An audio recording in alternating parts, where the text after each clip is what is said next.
Hey, welcome to Integrated Preparedness. I'm Steve Smith. Hope you all can hear me. We got a storm coming in. Should be here anytime.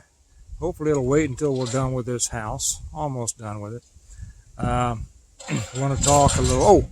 Welcome to all the new subscribers. We hope that you enjoy it here. We talk about all sorts of things here. And all that we ask is that people be nice and polite and I say that I always say that I have the smartest commenters in YouTube land. So after you listen to me spout off a little bit, go ahead and read the comments, because you're going to find that I'm right. We have some very thoughtful people in the comments section. If you decide to participate, I hope that you do. You'll add to the conversation, and like I say, just treat people with respect. For the guy who saw yesterday and said, your ladders aren't set at exactly the right angle. Save yourself a moment. Don't worry about it. We've been doing this for years. Thank you very much. Okay, I want to talk today a little bit about city versus country. You know, it's always amazed me how many things Americans have found to divide themselves. We divide ourselves by race and religion and everything else in the world, and what fork we use, and where our ancestors came from, and now whether you get the poke or not, you know. But one of those divisions, one of those manufactured phony and false divisions, as far as I'm concerned, is this division between city and country, and which is better. You know, I've heard this for 45 years now, and it doesn't mean a thing. And we need to stop it.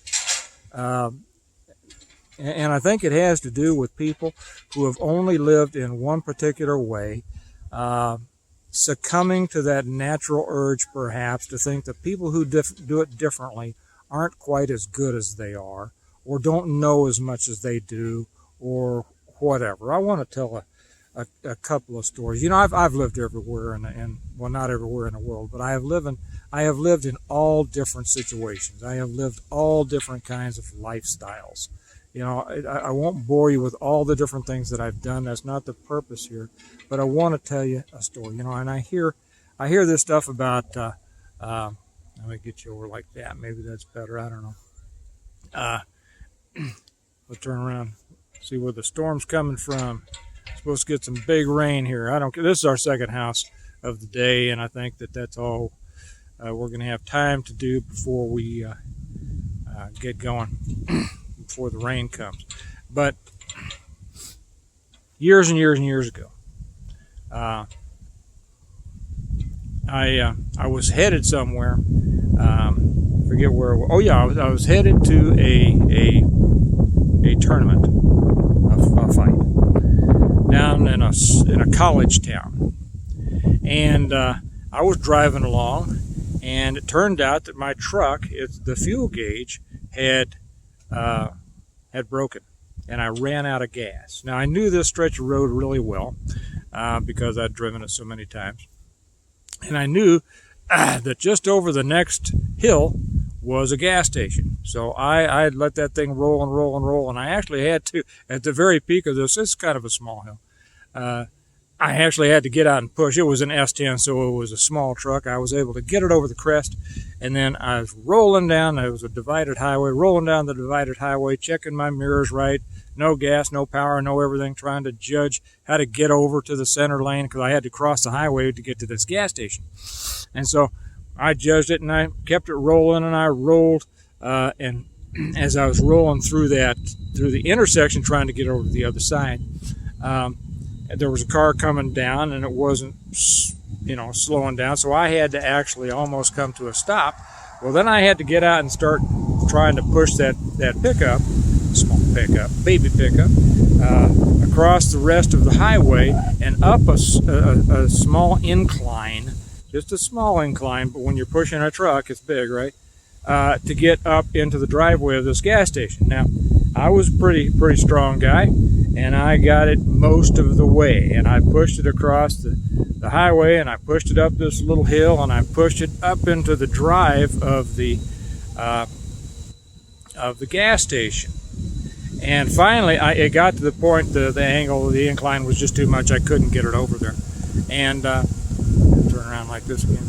And it just couldn't get it any farther. So I jumped in and I looked up, and there was these people standing in the doorway watching me. And not coming to help, just watching. And so I got in and I put it in, well, it was a stick shift, put the emergency brake on. And, I kind of expected the people to come down and give me a hand, like good folks will. No, there was apparently no good folks there that day, because they didn't. But they were watching the whole thing. So I got out, already a little, irritated. I went up and I said, could I borrow a gas can to put in, to buy some gas to put it in my truck, to drive it the last 30 feet to your pumps. And the woman that was there said, we don't lend the gas cans. And the two guys that were there with her just kind of, their arms crossed across their chest. Remember, this is good America, right? Salt of the earth people, right? They had their arms crossed their chest, kind of smirking. And I said, well, you won't lend me. How about if I give you a deposit on the gas can so I can buy gas from you to get it up to your pump to buy more gas from you? She looked at me and said, we don't lend gas cans. This is out in the country. So I say, do you have a gas can for sale? Yep, you can buy a gas can. Okay. Let me buy that gas can. So I bought the gas can, put a gallon in there, put it in my truck, and it was enough to get me out of there and to the next place that I could buy gas. Let me juxtapose that with something. It was in the same time frame, probably within the same year. I had 2 flat tires. Different vehicle. 2 flat tires. This was in the city. And in both situations, I was wearing a suit. Okay. Back when I wore suits. I got out, got my jack out, got the spare tire out. Both situations in the city, guys stopped and asked if I needed some help. I, of course, said, no, I can do it. They stopped anyway, and they got out and helped me change that tire. And in both situations, I tried to pay them, and in both situations, they refused. They saw that I was in a suit, that I probably, didn't want to get dirty. They were willing to help. Now, let me say something here. My experience with those yokels out there in the country does not mean that everybody in the country is like that. Neither do my experiences in the city mean that everybody in the city is like that. But my point is this. I hear far too many digs against people who live in places different, than the digger. No, all city people aren't nice, but all city people aren't criminals. And all city people aren't horrible people who don't know how to do anything. And if we take it over to the other side, hey, I've been a deputy sheriff and I've been a small town marshal. And I will tell you that not everybody in the country is nice. Not everybody in the country is the salt of the earth, willing to help at any time. Okay? And not everybody in the country is a law-abiding, upstanding citizen. My point on this, because I keep hearing so much about this, and for the most part, it does come from people say, you need to move out of the city. Hey,